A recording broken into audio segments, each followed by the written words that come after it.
chers téléspectateurs, je suis M. Hervé Deguédier, de la télévision démocrate TV Côte d'Ivoire, l'administrateur principal. Nous recevons ce jour M. Évariste Yaké, président de la coalition des ex-réfugiés de la démocratie et la paix en Côte d'Ivoire, conseiller régional du Tongui, conseiller du ministre Amadou Soumaoro, leader politique.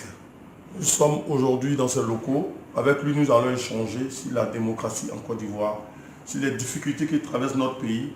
Et avec lui, nous allons apprendre la situation sociopolitique que nous vivons actuellement, comment il peut nous orienter, quels conseils il peut donner aux jeunes, quels conseils il peut donner aux politiques et à la population générale. Lui étant un homme averti de la politique ivoirienne, nous appelons à prêter attention et à suivre l'interview exclusive de M. le Président Yaké Évariste. Je voudrais savoir quelle est votre position par rapport à la situation sociopolitique que nous vivons actuellement en Côte d'Ivoire. Je vous remercie. Moi, je voudrais dire par rapport à la situation politique, je voudrais d'abord rendre gloire à Dieu qui permet que notre pays se porte bien. Par rapport à la situation politique, je voudrais lancer un appel, je voudrais demander simplement à tous nos politiciens, à toutes ces personnes qui animent la vie politique de la Côte d'Ivoire, de pouvoir se rappeler de Félix Houphouët-Boigny, qui est le père de la nation et qui nous a enseigné que la paix, ce n'est pas un mot, c'est un comportement. De pouvoir se souvenir que nous avons besoin de nous asseoir et discuter, comme disait le président Moulin. La situation politique, nous demandons à tous les acteurs politiques de se souvenir que nous n'avons qu'un seul pays. Et notre pays, c'est la Côte d'Ivoire. Il faut utiliser le bon ton, comme disait le général Robert Guy, et afin de pouvoir sauver la Côte d'Ivoire. N'oublions pas que la Côte d'Ivoire aujourd'hui atteint un niveau sous la houlette du président Alassane Ouattara. Et qu'après cette longue crise que nous avons vécue, nous sommes aujourd'hui le hub de l'Afrique de l'Ouest. Et cela demande que nous puissions nous asseoir, nous puissions nous discuter. La démocratie, c'est la loi de la majorité. Nous ne sommes pas obligés de nous entendre sur tout, mais nous sommes obligés de pouvoir nous entendre sur le devenir de la Côte d'Ivoire. Parce que sans la paix, sans l'amour, sans le pardon, sans le vivre ensemble, nous ne pouvons pas construire cette émergence tant prônée et tant attendue par les populations de la Côte d'Ivoire. Je voudrais demander pardon à tous ceux qui se sentent frustrés. Pardon à ceux qui pensent avoir raison. Nul n'a raison. Il n'y a que Dieu qui a raison parce qu'il n'y a que lui qui sait ce qui advient de demain. Je voudrais demander à chacun de mettre de l'eau dans son vin, de penser à ce que nous avons vécu. Quand vous avez été dans un véhicule et que vous avez roulé ce véhicule qui a fait un accident à vive allure, vous êtes la personne la mieux indiquée pour dire à celui qui l'a conduit aujourd'hui de pouvoir faire beaucoup attention, de ralentir afin d'éviter l'accident qui nous est arrivé hier.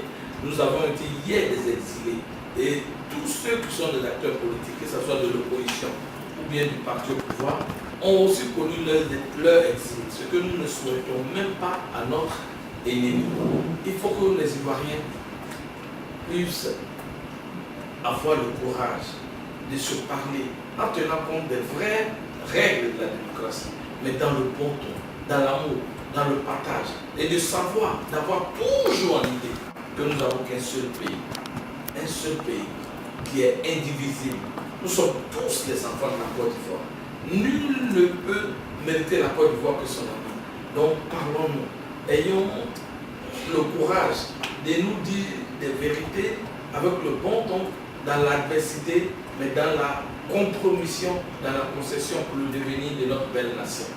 Je voudrais saluer et dire à tous ceux qui se trouvent encore en exil de regagner le bateau ivoire, de demander toujours pardon à ceux que nous avons pu blesser, directement ou indirectement, à ceux qui ne nous comprennent pas, aux incompris, mais pour dire que la Côte d'Ivoire d'aujourd'hui est une Côte d'Ivoire qui est en train de se retrouver au firmament des grandes nations de ce monde.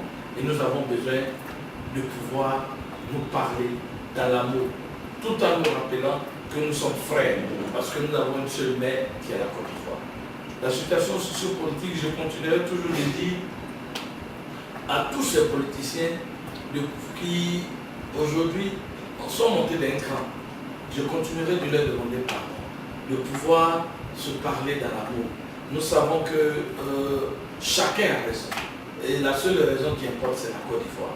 Je ne suis pas là pour juger, je ne suis pas là pour prendre parti, mais en tant que leader politique, en tant que fils de Côte d'Ivoire, je pense que nous avons tous envie de donner les plus belles images de la Côte d'Ivoire au monde. Et que Dieu bénisse ce pays. Voilà ce que je voulais dire concernant la situation sociopolitique. Merci, Président. Nous allons rebondir rapidement sur votre région. Dans vos propos, vous avez dit que vous êtes fils du Tombi. Quels sont les projets à long et à court terme que vous avez pour le Tombi? Écoutez, moi je suis l'émanation même du fils du Grand Ouest, parce que je suis de mère Ouest et de père Temps, c'est-à-dire fils du Tombi, parce que nous sommes dans un système patriarcal. Et en tant que conseiller régional du Tombi, nous pensons que le Tombi regorge de beaucoup, est un scandale minier, regorge de beaucoup de potentialités. Et nos gouvernants ont ça. Mais aujourd'hui, nous, leaders du Tombi, nous avons décidé de nous battre pour le développement, de nous unir pour le développement. Nous avons décidé, en créant un groupement de jeunes cadres, de tous bords, de jeunes cadres dignes. Vous avez des docteurs, vous avez des pharmaciens, vous avez des médecins, vous avez des professeurs agrégés de l'université, vous avez des opérateurs économiques, pour créer ce que nous avons appelé le board. Le board se veut être le cadre qui va défendre les réalités du Tombi. Nous disons qu'aujourd'hui, il faut que les gens sachent que le Tombi peut parler de notre voix parce que nous avons toutes les aptitudes pour pouvoir défendre le Tombi dans l'amour, dans la paix, dans le bon ton. Nous nous mettons dans une posture de doléance, mais pas dans une posture de belligérance. Non, nous sommes des hommes de paix. La preuve, l'un des émérites fils du Tombi, le jeune feu, le général Robert Gueye, ex-président de la République de Côte d'Ivoire, a envoyé ce qu'on appelle le bon ton. Donc nous disons que les gouvernants doivent pouvoir nous écouter parce que nous voulons faire partie de cette nouvelle voie, de cette nouvelle génération qui saura dire au président de la République, au Premier ministre Amadou Bon, que nous félicitons pour tout ce qui a été fait, mais qu'il y a beaucoup à faire. Nous allons réclamer des doléances parce que le président nous a promis du bitumage et jusqu'à aujourd'hui nous savons que même les études n'ont pas encore fait, nous ne voyons aucun signal, donc nous demandons humblement au Père de la Nation, qui est le Père de toutes les régions de Côte d'Ivoire, de pouvoir penser à notre cas. Le Tombi a besoin d'être rénové. Le Tombi a besoin d'un plan Marshall. N'oublions pas que le Grand Ouest a subi les affres de la guerre et d'une manière spécifique le Tombi. Donc nous demandons avec beaucoup de bon ton, avec beaucoup de politesse, que le président de la République, son excellent Alassane Ouattara, puisse réellement impulser son impact qu'il a impulsé sur la Côte d'Ivoire. Parce que quand vous voyez la Côte d'Ivoire après une crise post-coloniale, vous vous demandez s'il y a eu la guerre en Côte d'Ivoire. Parce que la Côte d'Ivoire a évolué si toutes les lignes, sauf le Tombi. Donc nous voudrons dire au président de la République que nous sommes à disposition. Nous sommes dans une posture de doléance, nous sommes dans une posture des jeunes qui veulent faire partie du bateau de l'émergence, des jeunes qui épris de paix, qui aiment la Côte d'Ivoire, mais qui disent qu'aujourd'hui nous sommes la nouvelle voie. Nous demandons qu'on soutienne le Tombi. Le Tombi a tellement de potentialités, de tourisme. Par exemple, nous sommes parmi les premiers du tourisme en Côte d'Ivoire. Nous avons les miniers, l'or, le fer, le manganèse, le train qui doit aller dans le Tombi. Donc le Tombi mérite qu'il y ait un peu une attention particulière. Nous pouvons nous énorgueillir de dire que le président, lors de sa prise de pouvoir, a rendu sa première visite officielle en tant que chef de l'État, président de la République de Côte d'Ivoire dans le Tombi, et il y est allé déjà 2 fois. Mais nous avons eu la série sur le gâteau, mais nous voulons que cela se traduise par des actes concrets, tels que le bitumage de l'accompagnement, tel que le chemin de fer que le président a promis qu'il va se faire, parce que le président est un homme de parole. Mais nous voulons aussi nous lui dire que nous sommes la nouvelle voie du Tombi. Et nous sommes là, nous sommes à sa disposition pour que vive un Tombi émergent et fort pour la Côte d'Ivoire. Oui, merci. On va vous arracher un dernier mot pour la nouvelle télé qui qui est à disposition de la jeunesse, qui est à disposition de toute la population ivoirienne. Un mot pour cette télé, démocratie, démocrate Côte d'Ivoire télé. Ben, je voudrais saluer votre initiative. Le mot démocrate signifie déjà son paysan d'or, parce que c'est une télé qui doit écouter que des gens qui ont la culture de la démocratie. Et je l'ai dit ici, je l'ai dit à la haie, je l'ai dit partout, qu'on le veut ou pas, la démocratie c'est la loi de la majorité. Et nous saluons cette démocratie parce que depuis 1990, et lorsque l'ex-président, le président Laurent Gbagbo a envoyé la démocratie en Côte d'Ivoire, cela nous a permis de voir beaucoup de leaders émergents.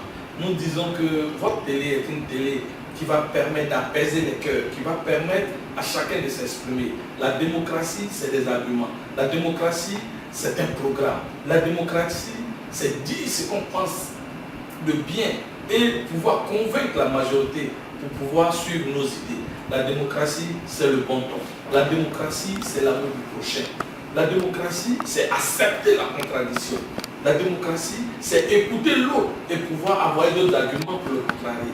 La démocratie, en un mot, c'est la paix. C'est le vivre ensemble que prône le rassemblement des républicains, l'ex-rassemblement des républicains, devenu aujourd'hui RHDP, parce que nous sommes dans le RHDP qui aujourd'hui est un grand parti, l'un des plus grands partis de Côte d'Ivoire, parce que tous les partis se sont fondus, les partis membres du RHDP, l'UDPC et tout, se sont fondus dans le RHDP pour donner un parti fort et pour relever tout l'amour de Félix Houphouët-Boigny, mais en mode démocratie. En mode démocratie parce qu'ils vont faire passer leur programme, leurs idées, tout ce que les champions auront fait pour donner les plus belles lettres de noblesse à notre pays. La démocratie, c'est servir. Je voudrais vous encourager. La Côte d'Ivoire a besoin de paix et d'amour. Je voudrais continuer de demander pardon à tout, de part et d'autre. À ceux qui nous comprennent, à ceux qui ne nous ont pas compris. Chacun est libre de penser ce qu'il veut. Mais notre position, c'est la paix, c'est l'amour du prochain, mais dans la démocratie et le respect mutuel. Je vous remercie. Merci bien sûr.